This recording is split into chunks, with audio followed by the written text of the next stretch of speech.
It's green for go. They're racing. He says go. He says ta-da. And Tiger Tara rolls away from them on the home turn. Here comes another big boil over. Equine athleticism at its best. The king is in the castle once more. This is in one race. The rest are almost in another post. She is a star with a capital S. It's going to be a triple treat. A miracle three-peat.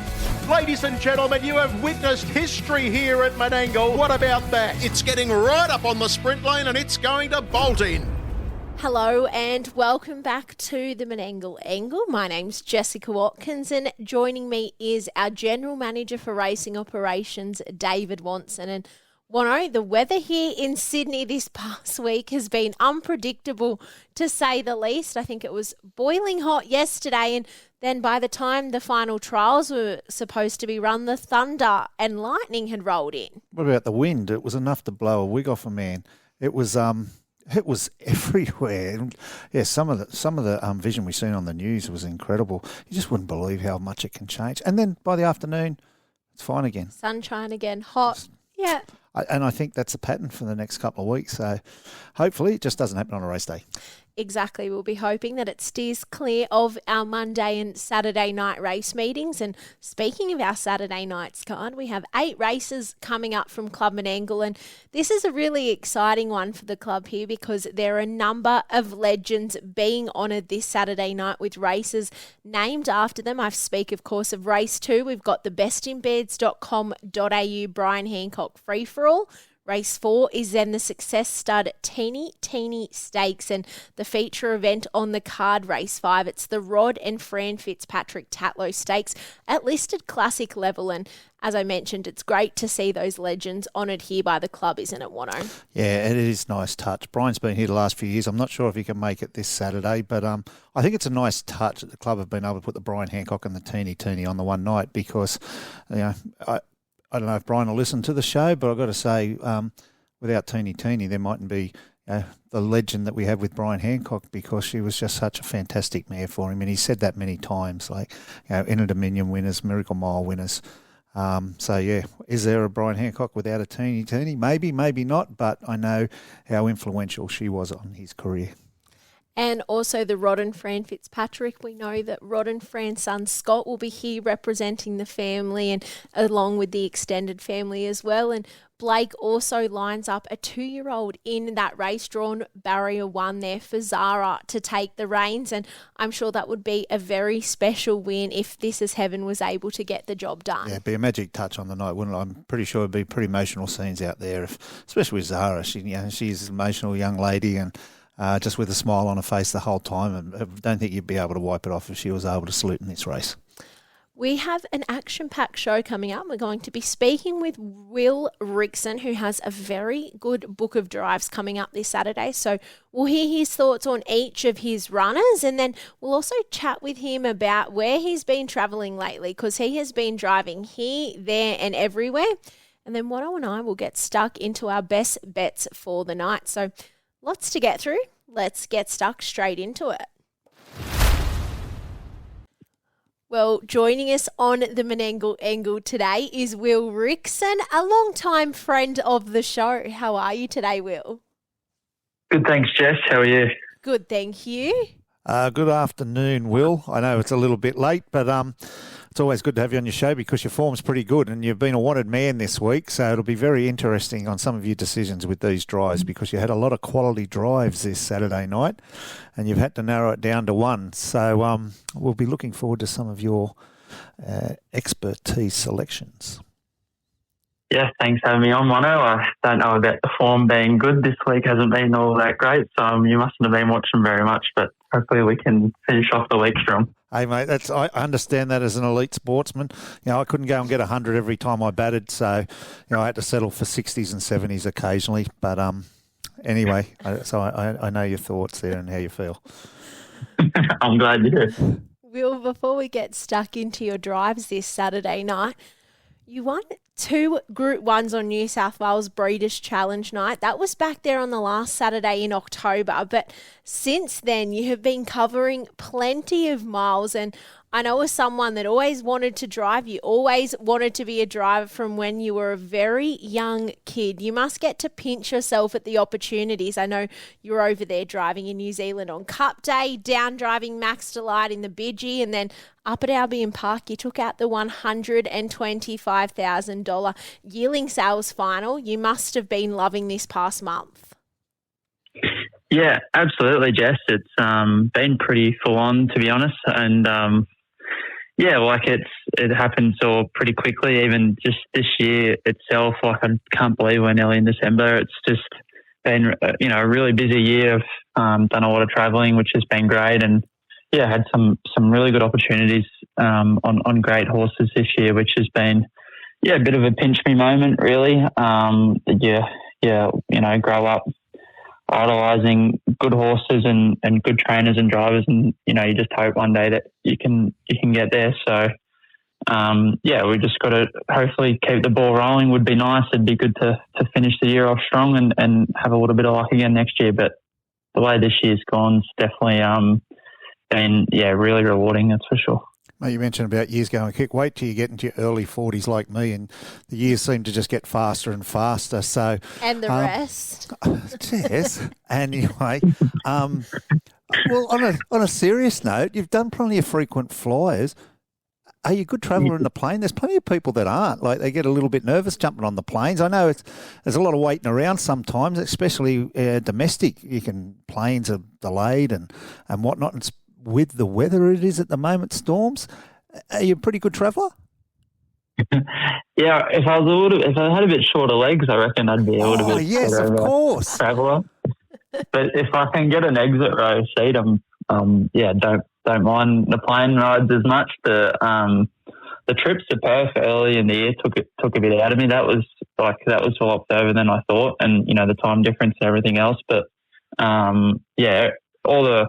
all the rest of it's been pretty good. But if I can get an exit row seat, I'm always a bit more comfortable. Just imagine you, poor bugger.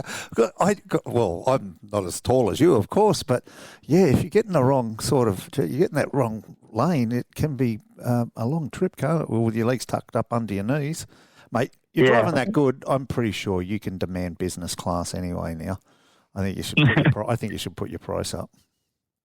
Yeah, no, I definitely haven't got to that stage, but I'm a good friend of mine, Cameron Hardy. He's always at the front of the plane whenever we travel together. So, and he definitely doesn't need a bigger seat. So, if you want to know how that sort of life is, just give him a ring. Okay, we will. We'll get him on the show soon.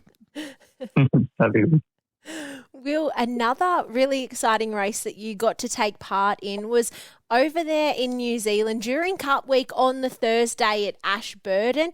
You drove in an invitational race where I think half the field was made up of Australian drivers and the other half was made up of New Zealand drivers. That must have been a really cool experience.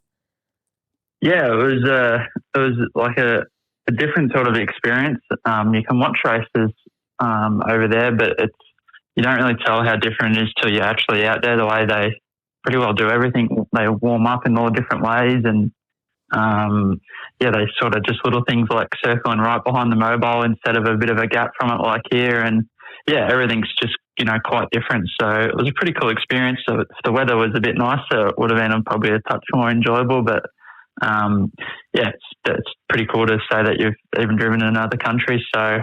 Yeah, I think they were talking to having it again next year. So if I was invited back, I'd be keen to do it again, that's for sure. I'm sure you'll definitely be hoping for another invite back to Cup Week, that's for sure. But looking at your drives this Saturday night, your first drive comes up in race 1, and that's aboard the Jason Grimson trained Hooter. Now, this horse has really taken a good step up into the Metropolitan grade. It's won 3 races from its last 4 starts. From barrier 5 here, moving into 4 with the removal of the emergency, it must be thinking that it's a leading chance. Yeah, absolutely. He's done nothing wrong so far, and joining Jace's care, and even obviously he didn't win last start, but he had a sort of fair bit go wrong in that race, and was still, had the courage to find the line. So I'm really confident with him. He's got pretty well an ideal draw there in the middle of the line, and I think he's definitely one of the best horses in the race, and he'll probably be driven that way. Mate, we go to race 2, and the horse or yourself needs no introduction. Max Delight, by virtue of the preferential draw, he's out there on the outside barrier. He's number 11, come out of barrier 9 though. Tell me, once again, fantastic race. We see these races week in, week out, Jess. The depth in these free-for-alls is amazing. And we see You Betcha Tiger Pie back to his best. You got Captain's Knock, who's just taking everything before him at the moment. Nyack was a good run first up. But with Max out there, and I know he was fantastic down at Wagga, Will, but does it make a little bit of a difference to this race, you think, with Helliver now a scratching, Montalbano doesn't take the drive? Does it change your ideas on how you're going to approach this race, or are you just going to take it the same way? Yeah, I don't think it changes too much for me. When I was sort of looking at the noms, there was either going to draw 9 or 10, and 9 was inside Captain's Knock and 10 was outside him. So as soon as the fields come out and we're outside him, that changes everything really. Off the way he's been racing, it really looks near impossible to beat him if he repeats his performances of late. He's just been outstanding, and these two, it's pretty cool. These two horses, they've sort of raced locked horns all year, and they've coming 100 metres from the line, they've been locked together, find out the finish a few times this year. So it's great for racing. They're two amazing horses, and but this week he looks to probably have that draw advantage on us that makes it really difficult. But in saying that, Max is racing really well, and he never runs a bad race, as you know, and he's still definitely going to run a good race.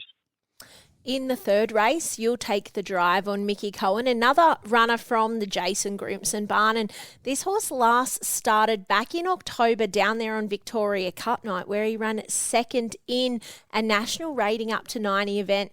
He's in an 80 here, Will. You must think that places him with a bit of a class advantage, albeit he's only a 73 rater himself. Yeah, it's a pretty tricky race, that. I think it's hard to work out the different form lines. The horse from Queensland seems to bring really good times on the board and obviously in good form. So he's got the draw advantage on us, and he might take a bit of beating. But it's a pretty even race, and as you said, he's gets in pretty well to it with what he's been racing. So the map's probably a touch tricky for us, but if we can work out a good trip for him, he's definitely in with a good shot. We go to the next race because you're a busy boy all night, and it's again the Jason Grimson barn. Delightful Star.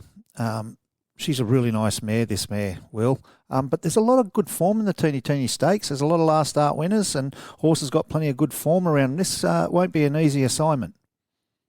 No, that's right. One of they're racing pretty well, but the good thing is I think we might have the draw advantage over pretty well the main dangers looking at it on paper, so that's going to help. And as you said, she's racing in great form. She's, I think her 50.7 mile, holds her in really good stead in this race. No other mare in it's been able to go close to that time. So if she can repeat her best, I think she gets into the race really well, and she'll be hard to beat.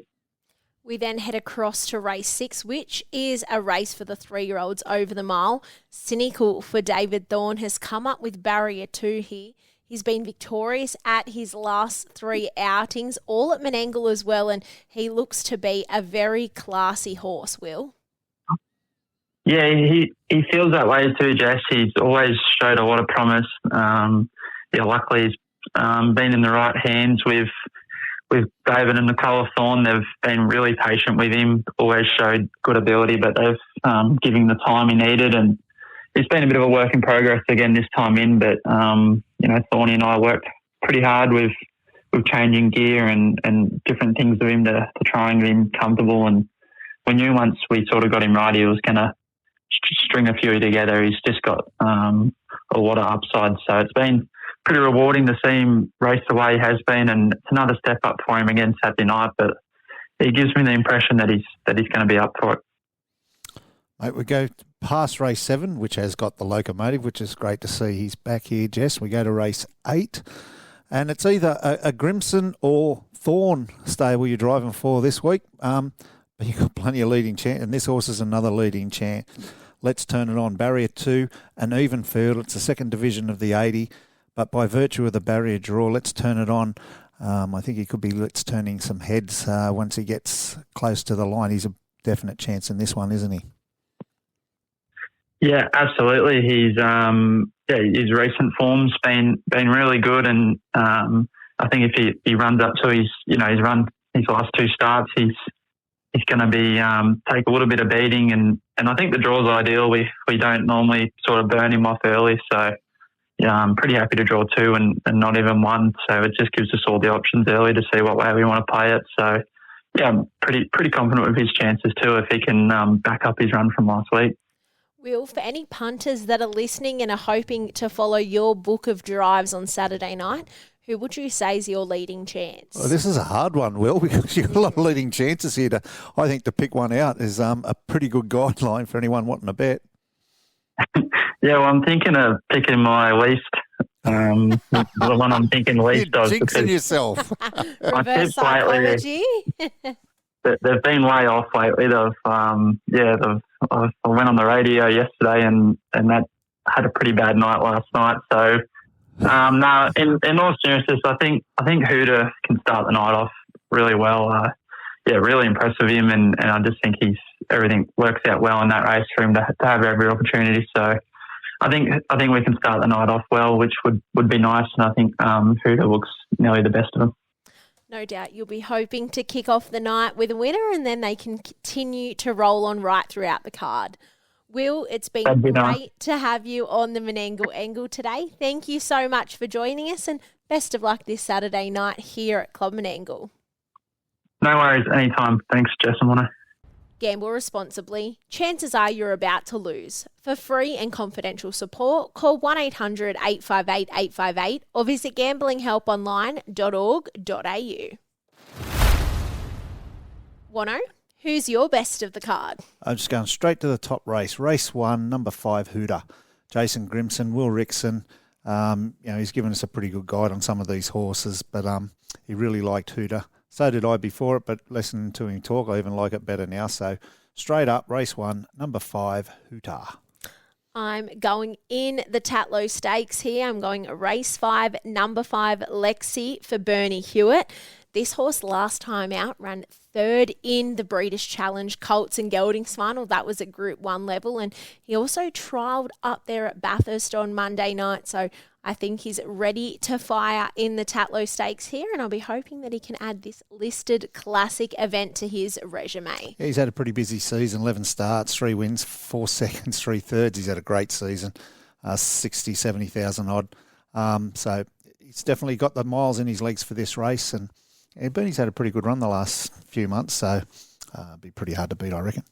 Who's your next best? I'm going to stay with the Grimson Rixon stable. I'm going to race 3, number 5, Mickey Cohen. I think he got a last start second. He took him down to Melton in a nice race down there. Look, this is an even bunch. It's Division 1 of the 80. As we know, there's always good races, very competitive races. There's usually not a standout. But I think Mickey Cohen, I don't know if he'll be in the red because there's a little bit of form in this race, but I think he's got the ability to take this out. So it's another number 5, but it's race 3 this time, Mickey Cohen. And I'm moving across as my next best to the last race. I'm going race 8, number 4, Maserati for Steve Lee and Robbie Morris here. This horse won the TAB Regional Championships Riverina Region Consolation last start out, and Luke McCarthy drove him on that occasion, but he settled back last before having to make a mid-race move. He did plenty of work to the chair there, and then he just kept fighting to the line. So I think getting back here to the Club Menangle circuit, we've seen him strike at big odds before, and I'm not too sure what price there'll be about him here, but I'll be hoping he can get the job done in the last. Well, talking about Will doing a bit of travelling, you just mentioned the previous driver, Luke McCarthy. I reckon he'd get confused in what airport he is in at the moment, wouldn't he? You'd be looking up the screen going, am I at the right airport? Like, far out, he's doing some Ks. Who is your value play of the meeting? Okay, I'm going to go to race 4, so I'm getting mine out of the way in the top half of the program. Look, I think Delightful Star is going to be incredibly hard to beat once again, Grimson Rixon, and 8, 9 and 10 in that race. Pet Kitty Wilhelmina Rita and Cheeky Kiss all going really, really good. It's a nice teeny this year. It's up to 95. But I'm going to play a bit of value in this. I think this horse, she's got her foot on the till, or hoof. Hoof on the till? Hoof on the till. No dramas. Number 6. Hit the line strong. It was a slowly run race, really fast last sectionals, and she did get to the line strong, came 4th. Robbie's on her this week, so she's going to salute in a not too distant future, no dramas, and if it's this week, she'll be some good value. Well, we've both picked a drive of Robbie's each. My next best, your value play, and I'm going with Robbie for my value play as well here. I'm going race 1, number 1, Double Fear for Steph Morris and also Robbie, as I mentioned. This horse has been racing in really consistent form at his last 4 starts. I think he's had 3 fourths and a 3rd placing as well. He's got the pole position draw there in 1, and I think if this race is run along hard early, he could be running into it with a really nice Robert Morris pegs drive. Yeah, he knows where that Menangle sprint lane is, Robbie, and it's a consistent horse, Double Fear. And Steph, it'd be good to see her salute in a nice race like this. Gamble responsibly. Chances are you're about to lose. For free and confidential support, call 1-800-858-858 or visit gamblinghelponline.org.au. Wono, big Saturday night coming up, 8 races from Club Menangle. It's been great to speak with you about them all. It was great to catch up with Will as well. He has a great book of drives, and I know we'll both be watching with a keen eye for this Saturday night's card. Yeah, really looking forward to race 7 as well. The Locomotive, back from Europe, back from the Elite Lot. He's mentioned during the week his work at home's been fantastic. He still hasn't got his summer coat come through yet. That's just a bit of the travelling, but really looking forward to that. And Don Hugo up there in Queensland in the Sunshine Sprint. So lots of good racing like this. Lacks nothing in class this week. Some really nice races. And next week we might head out to Newcastle, get up to the Carnival of Cups and see where they progress with that. It should be a good night. Absolutely. The stars are certainly out to play.